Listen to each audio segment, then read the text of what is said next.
Welcome to the France 24 debate. I'm Mark Owen. China has staged an impressive display of its military might to mark its Victory Day, a commemoration of the end of World War II, which Beijing couches as its defeat of Japanese forces and, crucially, a defeat of fascism. Since Xi Jinping came to power in 2012 as head of the Chinese Communist Party and de facto head of the People's Liberation Army, spending on arms has more than doubled, some say quadrupled, and there was a clear message to the rest of the world in the display of weapons paraded through Tiananmen Square. Our special guest to discuss the upshot of this Chinese show of strength and the questionable company kept during it. In Bologna, in Italy, we have Sergei Radchenko, Professor of International Politics at Johns Hopkins School of Advanced International Studies. Thank you, sir, for being with us. Here in the studio, two guests, David Cambrou, senior researcher and adjunct professor at Sciences Po Serre Paris. David, thanks as always for joining us. On the other side of the studio, though not necessarily against, Richard Verly. Richard is correspondent for the Swiss media Blick. Great to see you as always, Richard. Thank you. Joining us from Washington, D.C. is Henrietta Levin. Henrietta is Senior Fellow of the Freeman Chair in China Studies at the Center for Strategic and International Studies, aka CSIS. Thank you for being with us. Before we let you Thanks loose... for having me. No problem. Before we let you loose, Xi Jinping hosting the whole event. That's the Shanghai Cooperation Organization, and then the Victory Day Parade. Significantly, Xi wearing a style of suit made famous by the original Chinese communist dictator, Mao Zedong. Defense spending then in China doubling or quadrupling, depending on who you ask. Xi says China's advance is, this is the word he used, unstoppable. The rejuvenation of the Chinese nation is unstoppable, and humanity's cause of peace and development will prevail.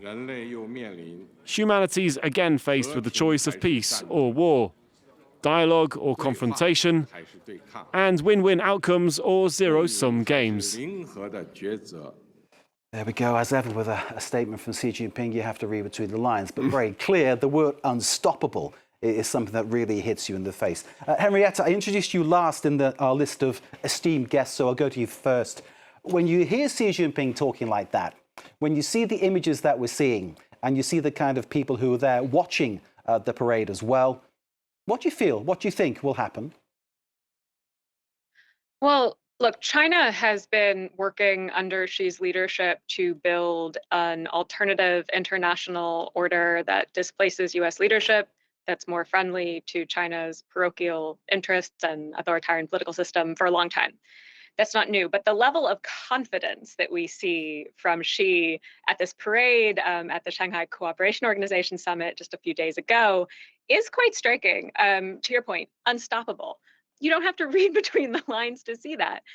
Similarly, President Xi announced a global governance initiative at the SCO summit in Tianjin, clearly declaring China's interest in reshaping the international order and putting Beijing at the center of it. And not that not that those efforts are new, but you see this confidence, or at least an effort to project confidence, that is quite striking to me and could potentially increase the risk of conflict as well. Indeed, Henrietta, for now, thank you very much indeed. Let's come into the studio where we have David Cambrou and Richard Worley to talk a little bit more about this. And clearly, I think that you watch what happens, you watch how that parade sort of unfolded, and clearly in terms of the choreography, it is absolutely massively impressive to see that happen.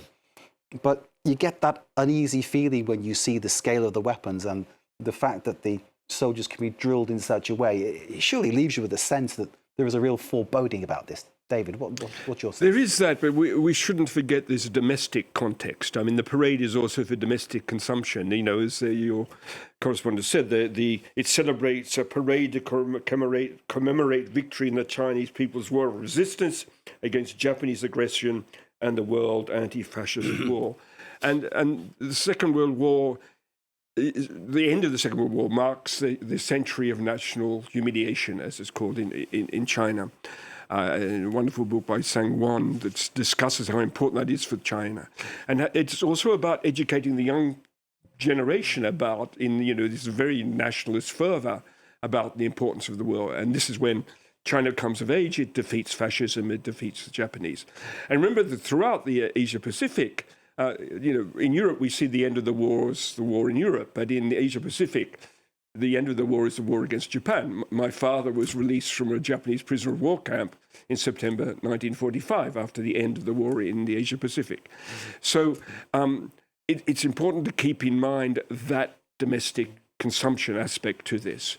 And certainly Xi Jinping is playing on this for a domestic audience, but also for an international audience as well. Indeed. I mean, Richard, clearly that international aspect, when it comes into full focus when you think there's Russia's Vladimir Putin there.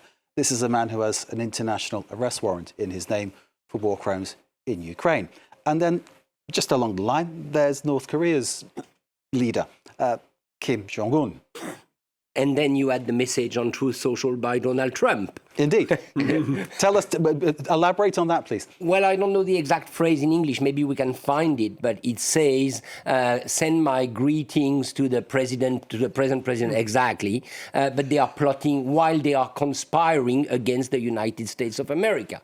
So is it Trump's humor? Maybe. Maybe he has a great sense of humor, but I don't think they see it as a proof of Mr. Trump's humor. No, maybe two remarks. One, historical. Let's not forget that on September 3rd, 1945, the People's Republic of China doesn't exist yet. So the winner of the war, if there is a winner, is the Republic of China, which is now Taiwan. Let's not forget it. That's the first thing. That's kind of, we know the Chinese Communist Party is rewriting history, but history is made of facts. Secondly, keep in mind also that Russia, today's Russia, yesterday the USSR, came into war against Japan only few days, if I'm correct, on the 7th of August 1945, after the bombing of Hiroshima. So declaring yourself as victor when you are Xi Jinping or Vladimir Putin is a bit ironic. Now, a second remark. I was in Munich for this security gathering, which takes place every year in February, when J.D. Vance, the Vice President of the United States, stated in front of everybody, and I think he said it in front of a NATO meeting as well, there is a new sheriff in town. And he was talking about Donald Trump. Well, there is another sheriff in town. And this sheriff, when you look at the parade and when you look at this gravity and the sense of being unstoppable, I believe the real sheriff may not be in Washington, but in Beijing. Indeed, and that sheriff might have a different kind of gang as well. Trump's comments, go ahead. The contempt for the Chinese is just appalling. I mean, the war regression of Japan against the Chinese, the rape of Nanjing, the millions of people who suffered, and to treat the Chinese in this way is another proof that Donald Trump is a great expert at losing friends and not influencing people. True. Indeed. We saw after Richard very brilliantly producing that out of a hat, Donald Trump's remarks on Truth Social. Let's hear Vladimir Putin speaking in Beijing in response to that. Well, the US president isn't without humor. That's clear. We all know it. I have a good relationship with him. We communicate with each other on a first-name basis. I can tell you, and I hope he will hear this too, as strange as it may seem, but over the past 4 days, during the most diverse negotiations, both informally and formally, no one has ever expressed any negative judgments about the current US administration. Отрицательных суждений в отношении действующей американской администрации. Vladimir Putin, there we go. And again, another one, gentlemen, where you kind of read in between the lines. Henrietta, we'll get your thoughts in a second. Can I go now to Bologna in Italy, where Sergei Radchenko is waiting. Sergei, sorry to keep you waiting. Professor of International Politics at Johns Hopkins School of Advanced International Studies. Sergei, your sense about what we're hearing here. A new sheriff in town, that sheriff has a gang that perhaps has questionable interests in how the world turns out. Donald Trump not making friends nor influencing people in a good way. Well, I draw your attention to what Putin just said about being on a first name basis with Donald Trump. Throughout his press conference, he tried to make it sound like he was getting somewhere with Donald Trump in Alaska. And by the way, when he was in Tianjin making his speech at the SCO summit, one of the things he said is that understandings had been reached in Alaska. And he conspicuously avoided criticizing the United States. What does that mean? That means we have to read between the lines. It does mean that, of course, we have Xi Jinping projecting strength, Kim Jong-un standing there, Putin standing there. But there's more nuance to this because all of those powers have their own interests. And it's not like they're suddenly just gaining up on the West. They look for their interests in specific situations. Now, Putin has a great interest in Ukraine. He wants to solve it in accordance with his own vision of the world. But beyond that, he does not want to be a vassal of China. So having that positive relationship with Donald Trump is something that he treasures. He wants that. He wants to leverage that against Xi Jinping, with whom he has met 45 times. And of course, he has a very good relationship. But when we're talking about dictators like that, autocrats, they don't become friends, right? It's very lonely at the top, as the Chinese saying goes. And the same can be said about Kim Jong-un. He's in Beijing for the first time in 6 years. There's no love lost between the North Koreans and the Chinese. So what does Kim Jong-un want? He also wants recognition, glory, greatness. He has a good relationship with President Putin. He's been sending troops to the front lines in Ukraine, obviously, and getting payback from the Russians in the form of technologies and money, etc. But he's now also trying to take care of the Chinese angle of North Korean foreign policy. I would not be surprised if he also reached out to the United States. I don't think we should take those people as puppets of Xi Jinping. They have their own interests, and they're trying to look after their interests in ways that they understand. Indeed, but it does, Sergei, I'll stay with you for a second to give you a chance on this one. It does sound like a very toxic mix, the whole thing, does it? I know you can say that about all world leaders and politics as a whole, but this in particular, given the context, given the fact that now Russia's going to sell gas at the tune of some 100 billion cubic meters of gas every year to China. And of course, that is helping to fund the war effort against Ukraine. India, you could put the same accusation against them as well, I suppose. But this whole toxicity that's happening there, do you get a bad feeling about that? I mean, some people may be thinking this is going to a place where perhaps the world as a whole might suffer even more. Well, so my comment to this would be that I feel that the world is becoming a more complicated place, and I think we have to understand this as a more complicated place.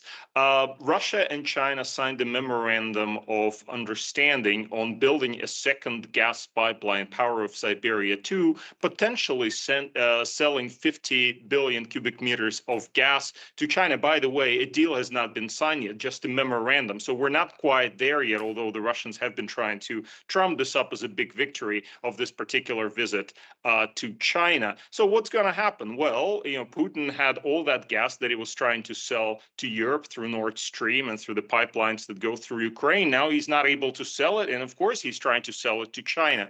Is it ominous? I don't see anything greatly ominous about it. I just see Putin trying to earn some money so that he can fund his broken state. Is there something ominous about dictators gathering in a place like Beijing and talking about how does Xi Jinping call it, the joint future of mankind, right? I always forget the specific term he uses, the common future of mankind.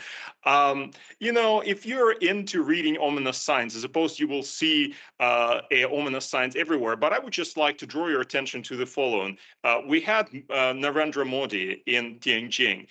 China and India are huge rivals economically, geopolitically.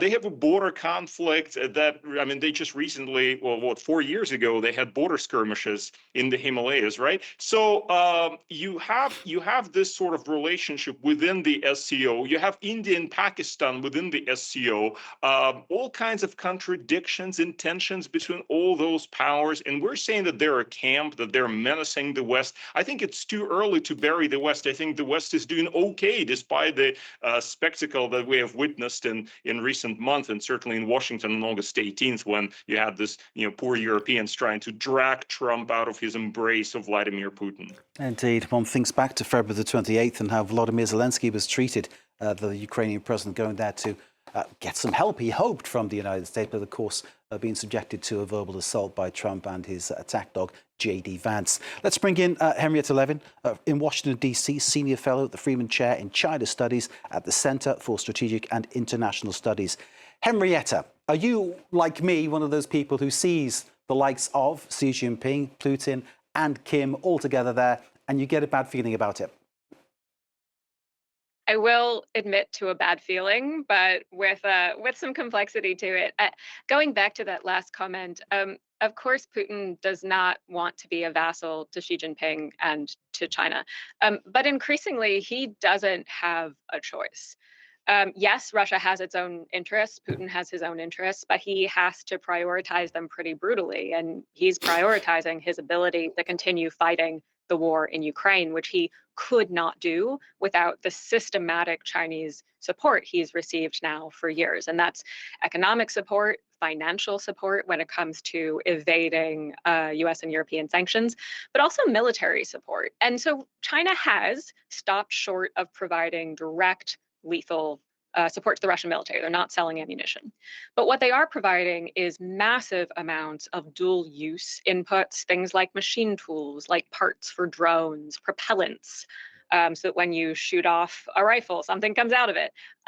All of these would be choke points in the Russian defense industrial base that would prevent the Russian military from rebuilding when it takes battlefield losses, except that China has stepped in to fill the gap. And so to continue fighting this war, Putin needs to retain that support from Xi, ideally increase it. And so you see him making pretty significant concessions that would have been red lines for Russia in their relationship with China in the past. Even this week in Tianjin, the Chinese proudly announced the creation of a Shanghai Cooperation Organization Development Bank. So this will channel financing into infrastructure projects in Central Asia and the SCO countries. Russia has always opposed this in the past because they know SCO is dominated by Beijing. They want Central Asia to get their development assistance from institutions with more Russian control. And for whatever reason, this year, Putin decided that he couldn't hold that line anymore. And I think we're going to see more and more of these concessions from Putin to Xi in what is, admittedly, I think a genuinely very deep relationship. I don't want to say this is necessarily transactional. I think the two leaders are deeply committed to each other in a way that is quite problematic for US and European interests. But in the context in which Russia is increasingly the junior partner, and that will shape geopolitics, not just in the months and years to come, but I think even further afield. I'm wondering whether now Trump is seeing Putin as a way of getting into Xi. Let's talk about that in a moment. First, can we see a few more images from this very impressive military parade, which kind of might remind you of the famous terracotta army built back in the 2nd century, of course. China's modern-day parade sending a military message just as that terracotta army did. And the names of the prominent guests echoing that. Vladimir Putin, of course, as we've said, Russia's authoritarian president. There's an internal arrest warrant in his name, of course, for war crimes in Ukraine. Kim Jong-un, as we've been saying, North Korea's dictator. His, of course, the most isolated state in the world. Nonetheless, his troops and arms backing Putin's war in Ukraine. Let's hear from North Korea's president. We fought together with the people of the brotherly Russian Federation, and I would like to once again express my gratitude to President Putin for taking this opportunity to highly evaluate what we demonstrated through that struggle. I believe that going forward we must strengthen our cooperation across various fields so that our two peoples can achieve tangible outcomes that contribute to the improvement of their well-being. Can I go back to Henrietta? Henrietta, you're still with us? You are. Excellent. Yeah. What does Kim get out of this, do you think? I mean, clearly, he depends on China for so many things. The decision to get involved in Ukraine, clearly, one can only know what's going on in his head if you are him. But what do you think he gets out of this? It's a great question. And traditionally, North Korea's relationship with Russia has not been very deep. I mean, Russia's wanted to be at the table for talks about non-proliferation because it's a Security Council member, because it wants to feel important. But we've seen that change in a massive way in recent years. I mentioned China won't go so far as to sell the Russians ammunition for the war because they don't want to totally break their relationships in Western Europe. And North Korea has stepped in. They've sold huge amounts of ammunition. They've sent troops to support the Russian war effort. And in return, Putin has really showered Kim Jong-un not just with economic assistance, it seems like potentially military support and technological support as well, but also diplomatic legitimacy to the degree Putin can confer that on anyone. But Kim Jong-un isn't picky. And I think that he does feel, Kim Jong-un feels a level of confidence himself in his standing in the region and in the international community. And you see that even in his decision to attend the parade in Beijing, his first multilateral event of his reign. And of course, the China-North Korea relationship is quite a complex thing. China has North Korea as its only treaty ally, but there's a lot of tension there.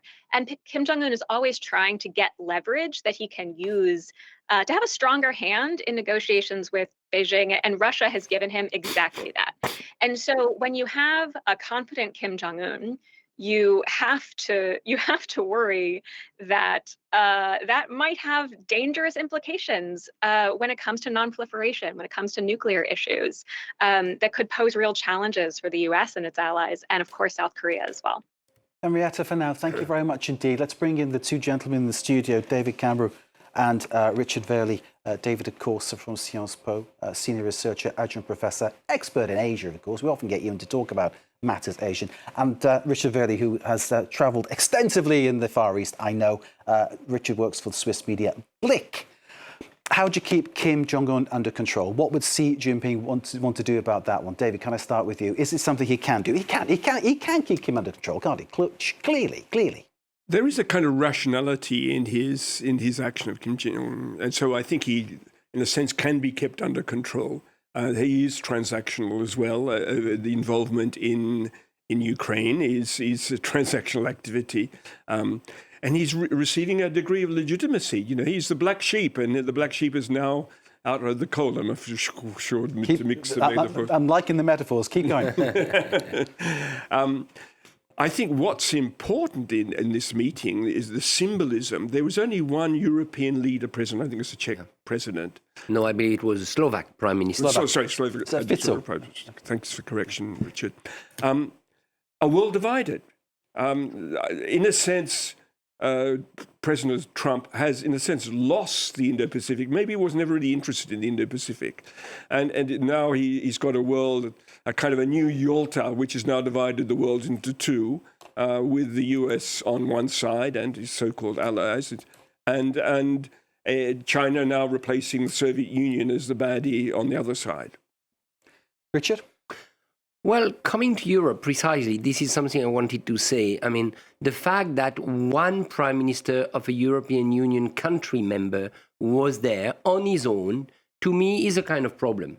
Slovakia is a small country within the European Union, but Fico is very much pro-Putin, like Orban, but Orban was not there, because that is a breach that Putin tried to exploit publicly, because he met with Fico in Shanghai and he congratulated him and he said that Fico should stop sending aid to Ukraine once again.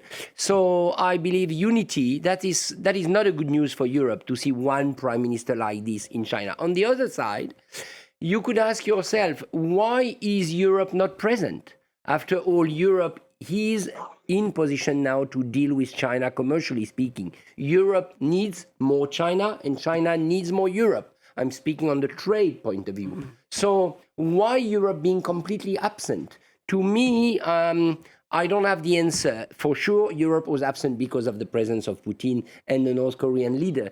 But that would have been maybe a place where Europe could play a role. Now the parade is gone. And I'm afraid that not being there at such events, which are of great importance for China, may be a missed diplomatic opportunity for Europe. Okay, Richard, thank you. Sergey, we're coming to you next after a report about the military might that was on show, and of course the solidarity shown with leaders of perhaps questionable intentions.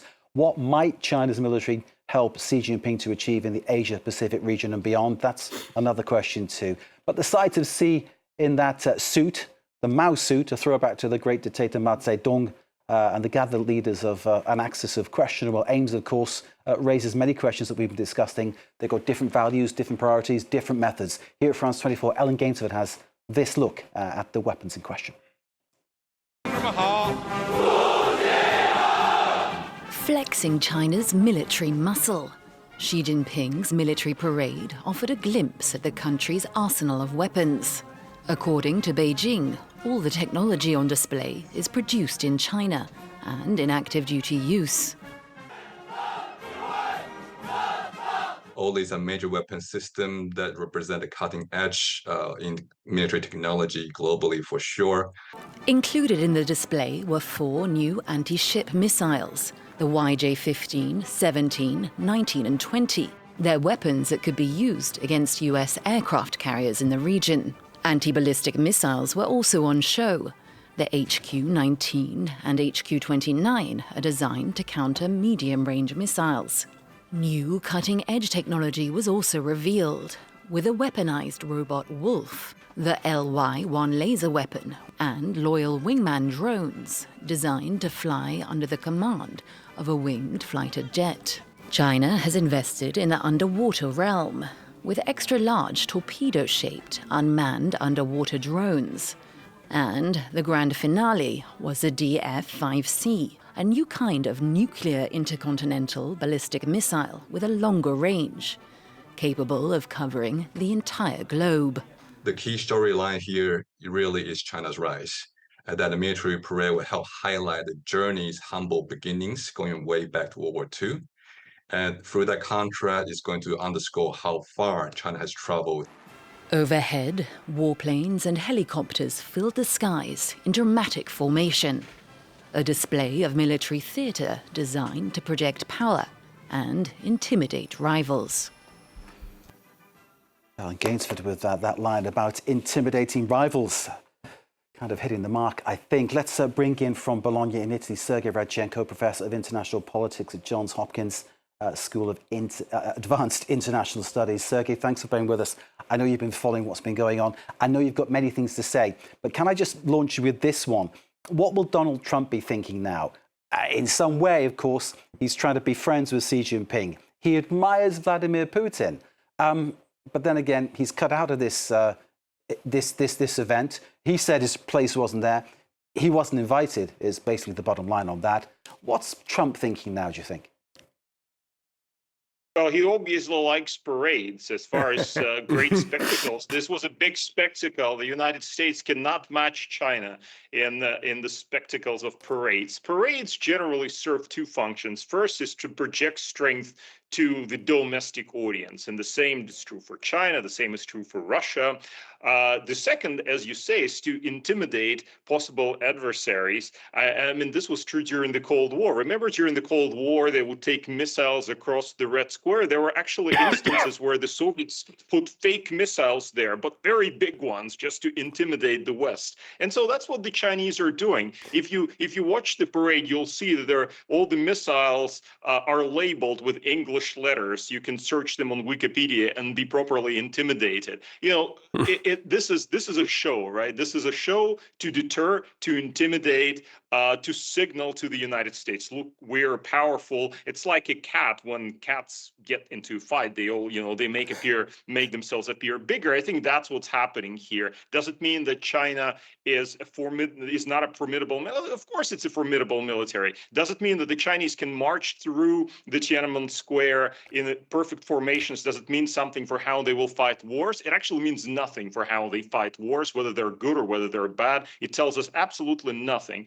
All it does is basically sending a signal that confronting China is going to be a costly undertaking. But look, we all know this anyway. China is a nuclear power. Russia is a nuclear power. And yes, but we're also here. France is a nuclear power. The United States is a nuclear power. Everybody understands the very dangerous world we live in. And when, staying with you, Sergey, for the moment, when Xi Jinping talks about peace or war as being the future, what's he saying there? I mean, because we all talk about China's strategic ambiguity and the statements that get made, and very often the statements don't really say much. But this one appears to be something that is a little bit more, I don't know, almost realistic, down to the bone in terms of what could happen next. Right. Right. Well, we don't know what she is intending to do. If you're in Washington, then everybody in Washington, including the taxi drivers, know that Xi Jinping is going to invade Taiwan by, was it 2027 or 2028? Henrietta can help us with this. We don't know for sure that this is going to happen. Will he not do that? He may do that. When I was in China just recently, I was speaking to Chinese colleagues, and they said, "You're crazy. China is having so many economic problems. It's not going to invade Taiwan or anything like that." And I said, "Well, I hear your argument, but you cannot get in the mind of this guy. This is an autocrat, and he's got his preoccupation with his legacy, reunification of the quote unquote motherland, right? Bringing Taiwan back under the roof, so to speak. And we just cannot know what he will do. Is it ominous that he's talking about the different roads of war and peace? I don't think it's particularly ominous. If you go back to his speeches 10 years ago, by the way, 10 years ago, the Chinese had a similar parade as well. You find, some of the very similar rhetoric throughout Xi Jinping's more, very assertive political career at the helm. Sergey, thank you. I know David and Richard are gagging to get involved, but I've got to go back to Henrietta in Washington, Senior Fellow at the Freeman Chair in China Studies, Center for Strategic and International Studies. It's just occurred to me, and maybe it's because I'm a little bit slow, but you have Xi Jinping trying to get back Taiwan. You've got Vladimir Putin trying to get back Ukraine. And of course, Kim wouldn't say no to getting back South Korea. Is this something, of course, that these three have in common? Is that something that might spur them on? Again, I'm concerned about what happens next. Well, look, China would disagree strongly with your characterization. They've gone to great lengths to say that Taiwan is nothing like Ukraine because Taiwan is already part of China. It's just a renegade province, totally different. But I do think that you see the Taiwan question inflecting President Xi's commitment to his relationship with President Putin. I mean, what China's getting out of this relationship now is honestly pretty small compared to what they would expect if Xi were to make the decision to pursue reunification by force.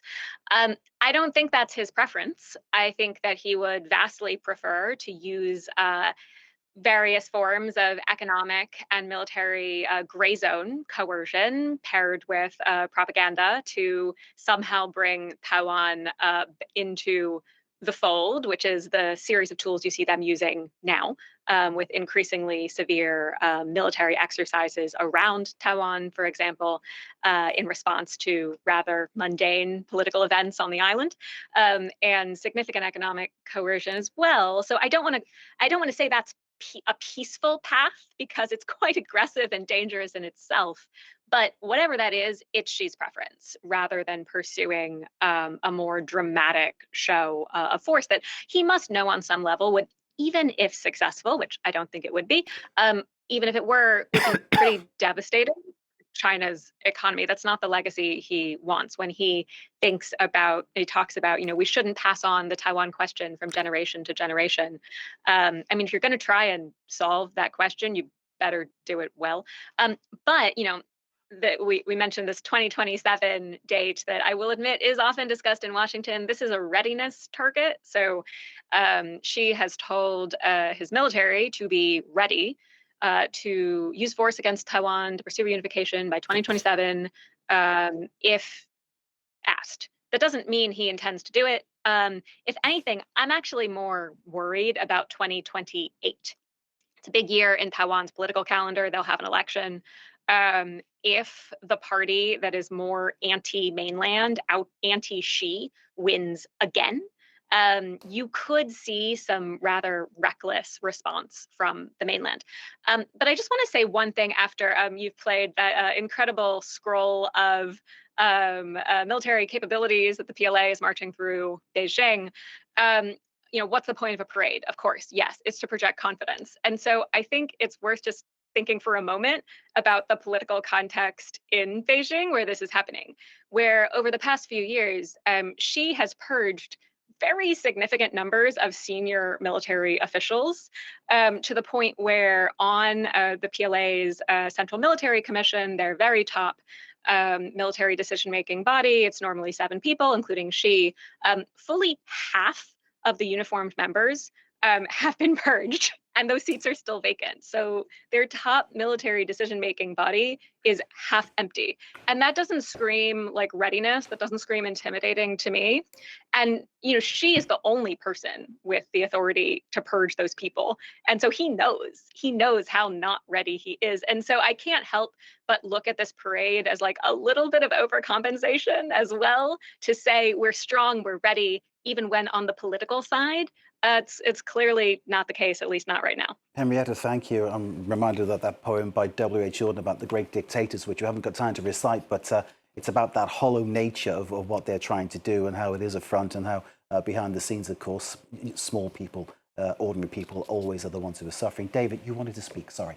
Yes, one of the dictators we didn't mention was Min Aung Hlaing, the leader of the junta of Myanmar. And we've talked about the geopolitics, but we've not looked at the neighborhood. And this is where Xi Jinping has taken advantage of the indifference of the world. And in Myanmar, the Chinese are pushing for elections to be held in December. There'll be fraudulent elections. And they've now got their proxies in Myanmar. The Wan State Army, for example, no longer supplying weapons to the resistance. So, Myanmar is now being sold by the Chinese because of the indifference of the rest of the world. Because we're so obsessed with the large geopolitics, we're not looking at what's happening in the neighborhood. Interesting observation. As always, David Cameron. Let's, I think everybody might enjoy this. The mindset of power-hungry leaders, dictators, is often discussed. We've got an off-mic moment, perhaps, that gives us a real and rare insight. This is Xi Jinping and Vladimir Putin basically musing about immortality.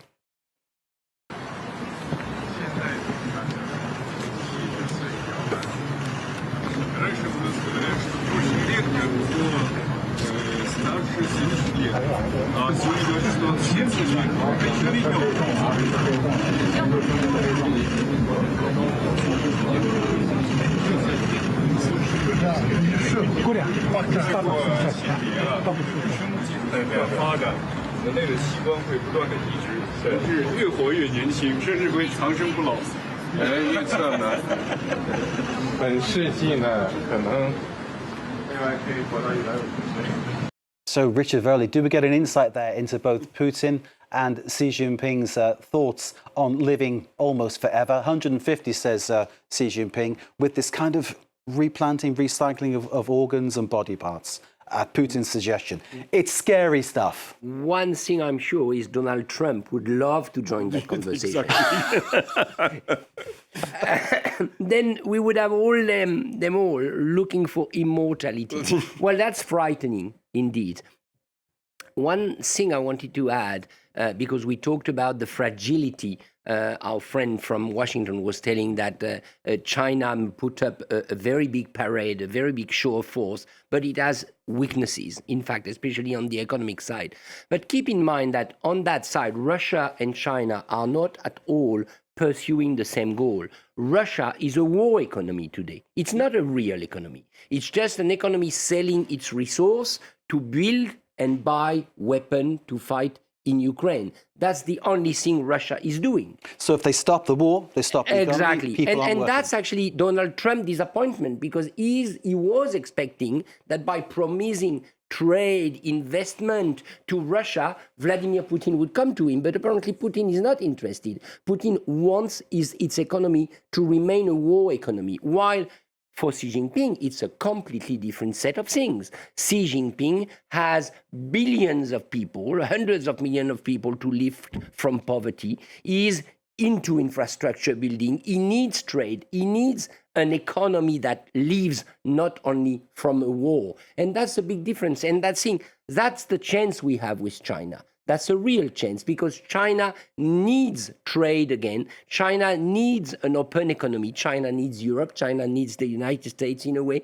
while Putin believes that he doesn't need us anymore to pursue his war. So let's see if Xi Jinping is clever enough and we might think he is, he will understand that he cannot rely on Putin as his single friend. He needs many more friends than Putin, especially if he's going to be immortal. Thank you all very much indeed. I'm gutted because we're out of time. I wanted to discuss this a lot more because I know you've got so many more things to say. But thank you too. In Bologna, Sergei Radchenko of the Johns Hopkins School of Advanced International Studies. Thank you to Henrietta Levin at the Center for Strategic International Studies in Washington. Thanks to our two guests here in the studio. That's Richard Verley of Blick and David Camroux of Sciences Po. Thank you all for watching. Stay with us here on France 24.